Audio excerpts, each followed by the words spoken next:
नमस्कार मित्रांनो. मित्रांनो आज बिग बॉसच्या घरामध्ये असं वाटत होतं की पोलिस आले आणि प्रत्येकाची घराची धरती म्हणजे घेतात तसे सगळ्यांची बेडची धरती चालू होती.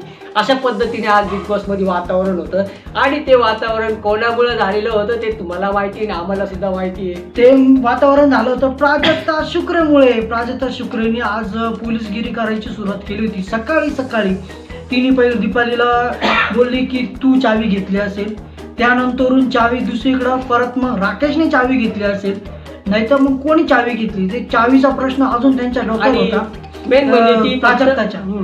पण मग ती चावी ती शोधण्यासाठी तिने जे मग आपल्याला दाखवलं गेलं की तिने चेकिंगसाठी बेडसाठी दीपाली नाही बोलली. आणि दीपाली का नाही बोलली मित्रांनो, कारण की दीपालीला रात्रीच माहिती झालं होतं की चावी ही प्रभूने घेतली आणि ती वरती ठेवलेली वरती. आणि त्याच्यामुळे तिला माहिती होतं की चावी प्रभूकडे आहे. म्हणून मग ती पहिले नाकार, नाही चावी माझ्याकडे नाही आणि माझं पर्सनल गोष्टी तर चावी माझ्याकडे आणि पर्सनल चावी माझ्याकडे नाही आहे आणि माझ्या पर्सनल गोष्टींना हात नाही लावायचा, या गोष्टी चालू होत्या. आणि त्यानंतरून मग आपला राकेश बापट सत्याची मूर्ती तो का थांबला, काय माहितीच नव्हतं. त्याने ते विषय घेतला नाही, चेक करायला निघून जाय. पण मग त्यांनी तो पुढाकार घेतला. मग ते चेकिंग बिकिंग झालं. मला एक एवढं समजत नव्हतं की तिथे चावी हरवली प्राजक्ताची, त्यामध्ये सागर आणि रोशन ते काय करत होते, हे काय करत होते, यांचा काय मुद्दा होता, यांचं का भांडत होते, हे का बोलत होते, हा तर मला मोठा प्रश्न पहिले चूट पडलाच होता आणि तो प्रश्न पडलेलाच आहे अजूनही.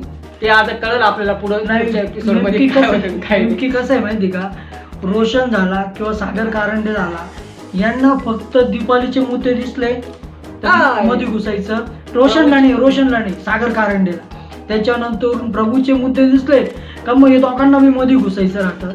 आणि आता ते दिसतंय की हे रोशन तर प्रत्येकाची मनधरणी चालू आहे. प्रत्येकाचा तो काल एवढं त्याला चुकली दाखवून त्याचा काहीच फरक पडला नाही. तो परत जो नाही का गेरे माग्या रात्रीचं ते बरं होतं त्या गोष्टी झालेल्या परत तो त्याच्या आपण नाही का मागच्या वेळेस पाहिलेलं होतं मी तेच वैभव होता, आरबाची बायको झालेली होती, त्याच पद्धतीने परत विशालची बायको रोशन झाली. तीच गोष्ट परत आता तोच मुद्दा होता. ते मित्रांनो त्याच्यानंतरून जे चावीचं बिग बॉसनी पॉवर कीचं जे काढलं उघडलं की तुम्ही आता सगळेजण सगळ्यांना बोलवलं बसवलं आणि कोणाला खबर नव्हती, कानोकार खबर नव्हती की पॉवर की कोणाकडे. त्याच्यानंतरून जो प्रभू उठला तर सगळ्यांचे चेहरे बघण्यासारखे आणि प्राजक्ताचे की पॉवर की याच्याकडे होती, अरे बाबा. आणि राखी ते बाकीचे सगळेजण खाली मान घालून हसत होते.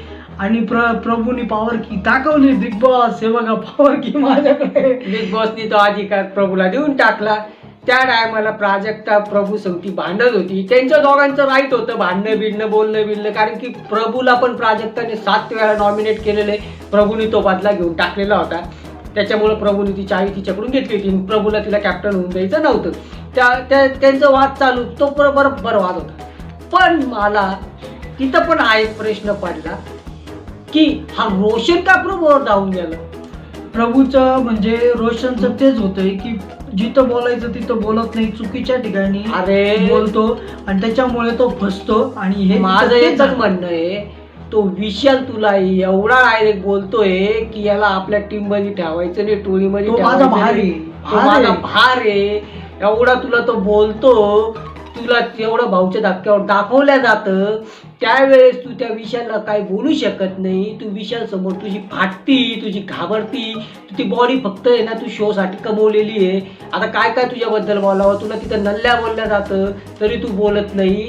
आणि एवढ्या पोरांनी त्याचा गेम होता, तो गेमसाठी त्यांनी पॉवर की घेतली होती. त्याच्यात तुझी काय जळाली होती, कारण की त्याच्यावर तुझा रुबाब दाखवू शकला असता, कारण की तो छोटा आहे. तूच एक माझ्या प्रकारे ना बालबुद्धी तुझीची असं बोलायला गेलो होतं. तो तरी गेम खेळला आणि त्यांनी त्याची बुद्धी दाखवली. तुझ्यापेक्षा 10 पटीने जास्त दाखवली. आणि तो का खेळला तो गेम की दरवेळेस त्याला नॉमिनेटचा टास आला की त्याला सांगायचे की हा प्रभू काहीच करत नाही, काहीच करत नाही, काहीच करत नाही. आणि तीच पहिली प्राजक्ता होती की ती त्याला नॉमिनेट करायची.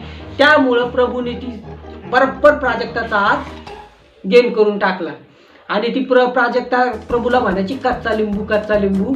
आता त्या कच्च्या लिंबूचे 2 भाग केले आणि तुझ्या अंगावर फेकले. बघून घे कच्चा लिंबू किती भारी पडला तुला. आणि ते एवढे सगळेजण म्हणत होते की प्रभू चोर आहे, प्रभू तू चोरटे आहे, प्रभू तू चोरी केली. तर मला सांगा मित्रांनो की प्राजक्ता ही ती चावी घरून घेऊन आली होती का? ती बिग बॉसनी दिलेली चावी होती, तिला टास्कमध्ये मिळाली. बिग बॉसची प्रॉपर्टी होती, त्यांनी ती चावी घेतली, तिला सांभाळता नाही आली आणि ती प्रॉपर्टी परत बिग बॉसची चावी त्यांनी प्रभूने बिग बॉसला दिली. तर हा गेम होता फक्त, हा गेम होता आणि तो पद्धतशीर त्यांनी खेळला. तर याच्यामध्ये चोर बोलायचा काही संबंध नव्हता. आणि भाऊच्या धक्क्यावरती माझ्या मते हा जो चोर बोलणारा होता खडा तो होता विशाल. अरे तू मागच्या वेळेस अंडे चोरलेले, मग त्यावेळेस तू किमती दाखवत होता, तुझी लोशनचं काय झालं ते दाखवलं. त्यावेळेस तुझी चोरीपणा गेला कुठं होता? तुला तर बोलायचं आता काही म्हणजे अधिकारच नाहीये. तू तो अधिकार पहिलेच घालवलाय. ज्यावेळेस अनुश्रीने चोरी केली होती त्यावेळेस तू म्हणत होता माझ्या टोळीने मस्त चोरी केली, माझी टोळी 1 नंबर, माझी टोळी 1 नंबर. आता काय?